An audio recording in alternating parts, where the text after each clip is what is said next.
शास्त्रकार लिखते हैं कि नवम भाव ये होता है जहाँ से धर्म का विचार किया जाता है और भाग्य का विचार किया जाता है।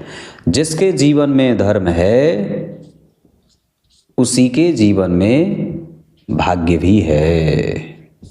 धर्म नहीं तो भाग्य नहीं। भाग्य क्या है?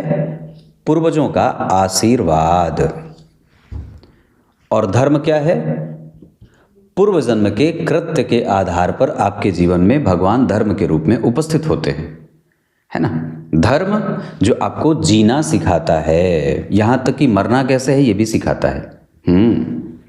मरना कैसे है, मरने के क्रम क्या है, मरने की प्रक्रिया क्या है, मृत्यु को प्राप्त करने की गति क्या की जो है वो परिभाषा क्या है, कैसे मृत्यु को प्राप्त करें। तो भगवान को स्मरण रखते रहें तो जैसे प्राण छूटें तो वो मृत्यु की गति है कि मृत्यु के समय पे भगवान का स्मरण हो जाए। वो धर्म ये सिखाता है कि जीना कैसे है और मरना कैसे है। ये एक अलग विषय है।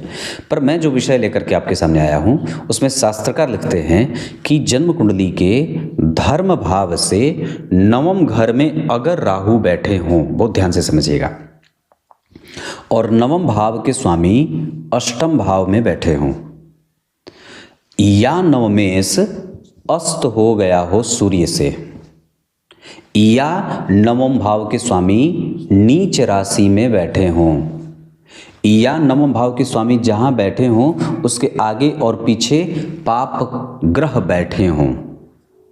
ये तो इतनी बात है। इस हिसाब से आपकी कुंडली का नवम भाव कमजोर हो गया। नवम भाव को बल कहां से मिलेगा?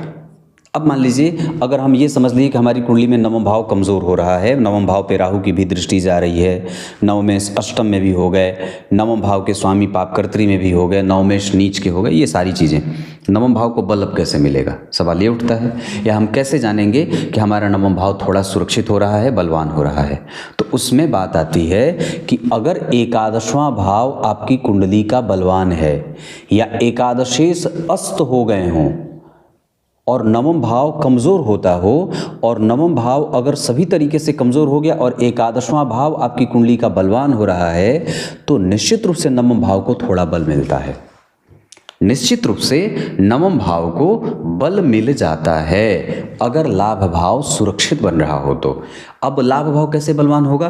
उस पे सारे के सारे पापग्रह की दृष्टि हो जाए। शनि भी देख लिए, मंगल भी देख लिए, राहु भी देख लिए, केतु भी देख लिए, सारे के सारे पापग्रह का प्रभाव जन्म कुंडली के नवम भाव पे है। और नवम भाव और भी ज़्यादा कमज़ोर कर दीजिए, नवम भाव बिल्कुल ही खाली है, वहाँ कुछ नहीं बैठा, कोई ग्रह नहीं बैठा, सिर्फ राशि लिखी है, तो नवम भाव अतिरिक्त कमज़ोर हो गया।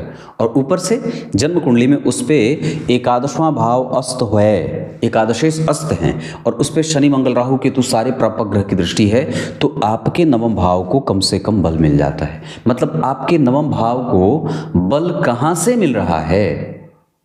तो आपकी कुंडली का कौन सा भाव है जो आपकी कुंडली के नवम भाव को बलवान बना रहा है? तो आपकी कुंडली का एकादशवां भाव आपके नवम भाव को बलवान बना रहा है।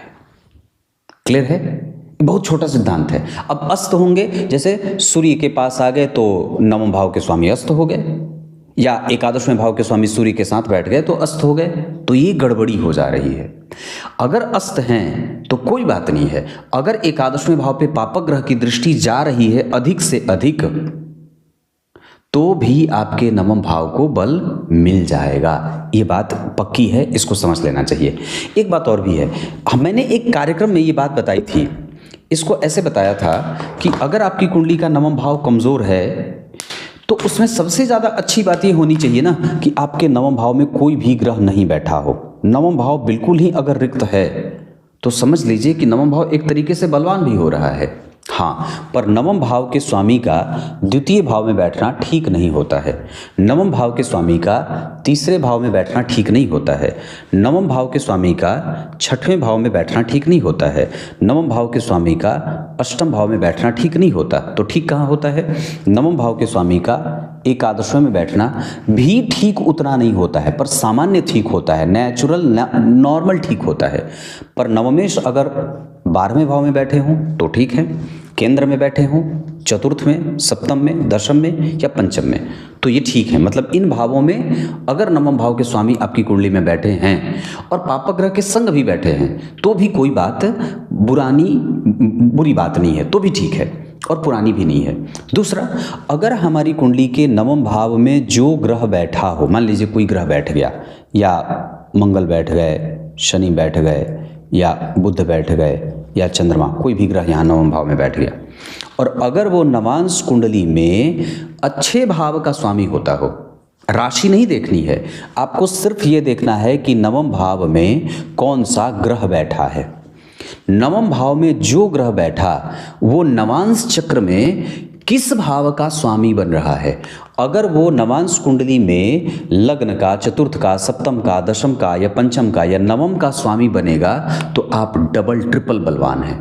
भाग्य के मामले में आप सबसे ज़्यादा आगे हैं, या आपके ऊपर भाग्य ज़्यादा मेहरबान है। ये बात भी कह सकते हैं कि भाग्य भाव में जो ग्रह बैठा है वो नवांश चक्र में किस भाव का स्वामी बनता है। लग्नेश बन रहा है, पंचमेश बन रहा है, चतुर्थेश बन रहा है, दशम भाव का स्वामी बन रहा है। उसके बाद आपसे विचार करिए। ये दूसरा सिद्धांत हो गया भाग्य को लेकर के। तीसरा सिद्धांत जो भाग्य भाव को लेकर के, आप भाग्य, ये सब सारी बातें मैं क्यों बता रहा हूँ, ये सब मैं इसलिए बता रहा हूँ ताकि आप भाग्य भाव का समुचित तरीके से अपने घर बैठे परीक्षण कर सकें।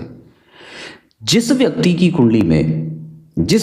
कुंडली में भाग्य भाव पर गुरु का प्रभाव हो, मतलब गुरु देख रहे हों या गुरु बैठे हों, लेकिन अकेले नहीं, कारको भाव नाशाय का सिद्धांत यहाँ कई बार उनके प्रभावों को कमज़ोर कर देगा। तो भाग्य कमज़ोर होगा तो संतान में दिक्कत होगी, उसके बाद पति पत्नी के कम्युनिकेशन में दिक्कत होगी, उसके बाद धर्म करने में मन नहीं लगेगा, आलस्य रहेगा, मतलब आपका काम बिगड़ेगा। इस तरीके की चीज़ें देखने को जीवन में मिल जाती हैं। कई बार आपकी ऊंची शिक्षा भी प्रभावित होती है। विदेश यात्रा आपको कष्ट देता है, यात्रा में कष्ट होता है। रिसर्च में जो आप करेंगे रिसर्च, उसमें आपको धन नहीं मिलेगा, बस खाली आप अपना धन लगाते जाएंगे, उसका फायदा कुछ विशेष तौर पे नहीं देखने को मिलता है। तो इस तरीके की चीज़ें जन्म कुंडली में नवम भाव को लेकर के दिखाई देती हैं।